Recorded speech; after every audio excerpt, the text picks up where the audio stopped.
මේ ඉතින් අපේ ජීවිතේ තවත් දවසක අලුත් ආරම්භයක්. රන්වන් පාටලා හිරු එළියෙන් පරිසරයම නැහැවීගෙන එනකොට හරිම ලස්සනයි. අද හරිම පැහැදිලි අහසක් තිබුණේ. ඉතින් මම උදේම කිරිබත් ටිකක් හදාගත්තා. ඒකටම හොඳට දෙහි ඇඹුල් දාපු ලුණු මිරිසකුත් හදාගත්තා. අද අපේ ගෙදර ඉතුරු වැඩ ටික කරන්නයි මේ හදන්නේ. ඒ කියන්නේ මං ඔයාලට කිව්වේ අපේ ගෙදර ඉස්සරහ කෑල්ලක් තව හදනවා කියලා. අන්න ඒ වැඩ ටික තමයි අද කරන්න හදන්නේ.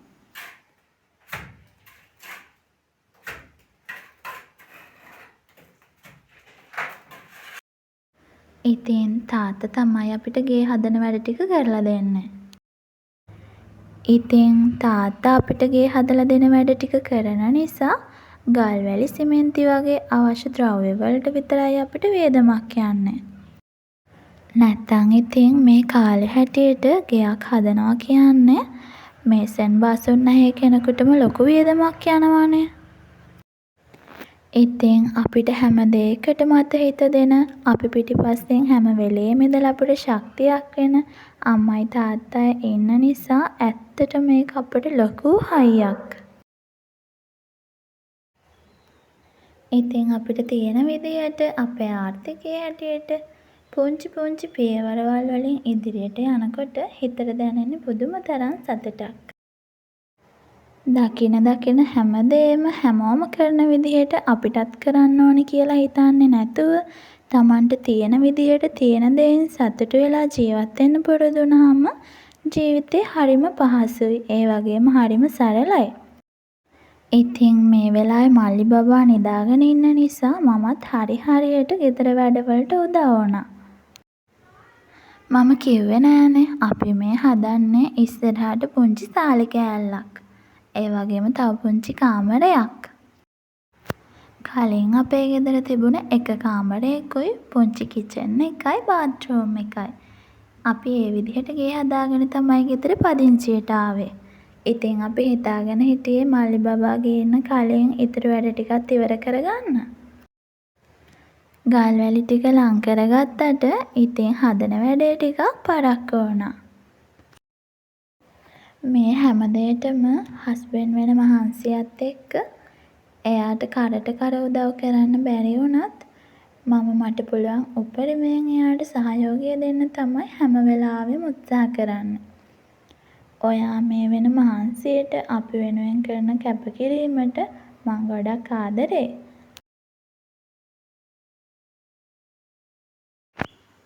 ඉතින් අපි උදේට ලුණු මිරිස් එක්ක කිරිබත් කාලා තේ බිව්වා. දැන් ඉතින් අක්කි බබාටත් නිවාඩු නිසා මේ දවස්වල එයාගේ වැඩේම ඔන්න ඔය වැලිගොඩ උඩ තමයි. ඉතින් ළඟම එන සිංහල අලුත් අවුරුද්දට කලින් මේ වැඩ ටික ඉවර කරගන්න එක තමයි අපේ අරමුණ. දැන් ඉතින් භාගෙට භාගයක්ම වගේ වැඩ ඉවරයි. තව පොඩ්ඩයි තියෙන්නේ. ඊට පස්සේ ඉතින් හුණු පිරියම් කරලා තින්ත ගාන්න නම් අපිට ලොකු කාලයක් නැති වෙයි කියලා හිතෙනවා. ඒක නිසා ඉතින් ඒක පහුවෙලා කරගන්නවා හැම වුණොත්. මේ දවස්වල පායන අවුවත් එක්ක තියෙන රස්නෙත් එක්ක වැඩ කරන්න ගත්තහම ඉතින් ටිකක් අමාරුයි. ඉතින් ওই වැඩ කරන අතරෙම එහා පැත්තේ ගෙදරින් අපිට හම්බුණා තැඹිලි ගෙඩි ටිකක්.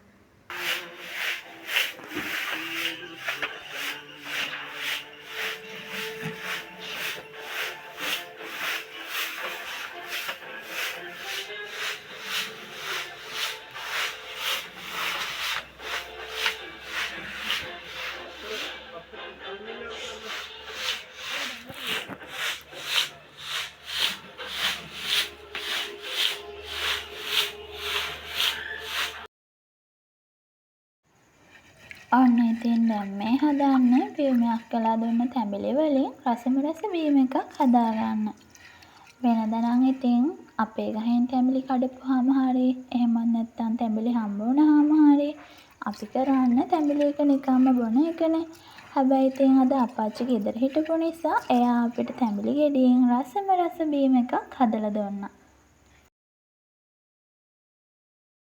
තැඹිලි විතරක් නෙමේ කුරුම්බවලිනුත් මේ විදිහට හදාගන්න පුළුවන්.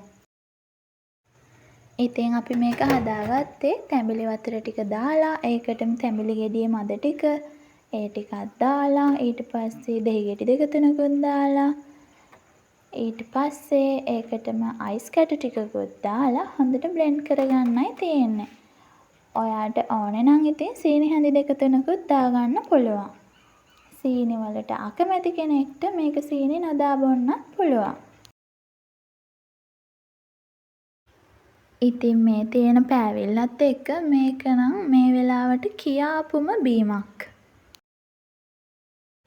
ඉතින් අපි මේ බීම එක හදලා තාත්තලාටත් දීලා අපිත් ඔක්කොම ටික බීලා ඉවර කරා. පොඩ්ඩක්වත් ඉතුරු වුණේ නැහැ.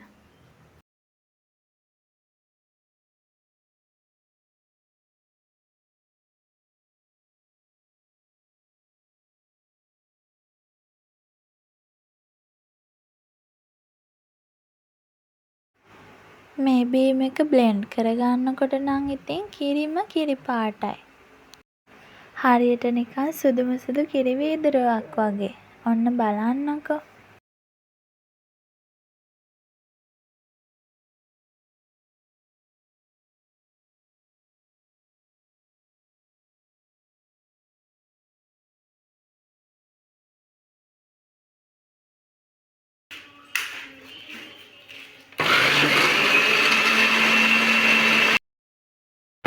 ඊට පස්සේ ඉතින් අපි මේ බීම එකට උඩින් අයිස්ක්‍රීම් චුට්ටකුත් දාගත්තා.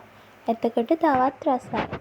ඔයාටත් ඉතින් හදිස්සියක් නැත්තම් වෙලාව තියෙනවා නම් ගෙදර ඉන්න ගමන් හෙමිහිට මේ විදිහට හදලා බලන්නකෝ.